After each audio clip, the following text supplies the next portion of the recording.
New Mind 中文嘅譯本咧叫做咧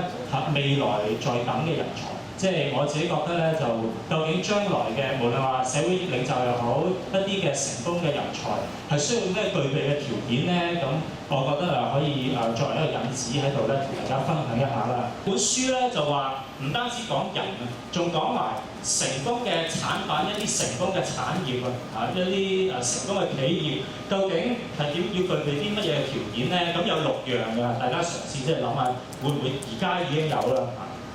第一咧就唔單止係具備功能嘅，仲要係講緊要設計嘅嚇。我故意咧即係用橙色啦即係我打個橙色呔嚟，本書係橙色封面嘅，咁好配合呢個青葉嘅顏色係嘛？大家記住佢就得㗎啦第二咧就唔單止係同人去講論點亦都識得咧即係透過一個故事咁樣去表達你嘅意見即係譬如寫文章咁唔係淨係話去講點解你認同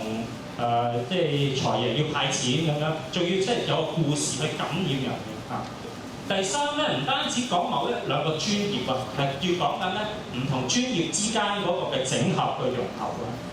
英文咧即係佢係從一個大圖，從一個 big picture 啦大圖畫咁去講即係佢 Daniel Pink 用嗰個英文字叫 symphony。即係點樣或者 integration 啦點樣將唔同學科之間咧去做融合咁，唔淨係講邏輯咧，係要講關懷或者頭先講嘅同理心。即係同理心嘅意思，大家知啦，就係去了解其他人去即係嘅感受啦真係明白得到佢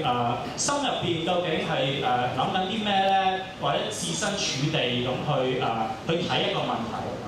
第5樣我亦都好差嘅，就係咧唔係好正經啦，仲要識得咧去玩嘅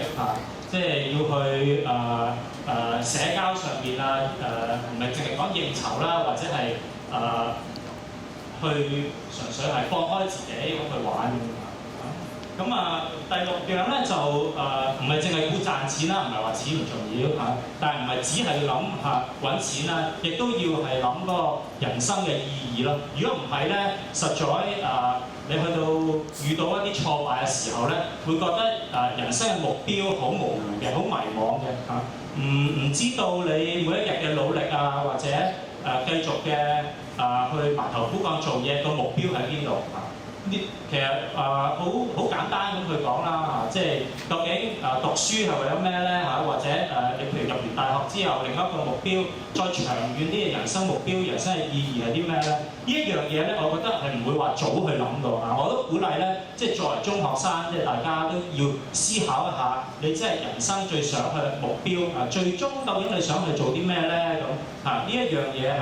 係值得思考嘅。如果唔係咧，可能咧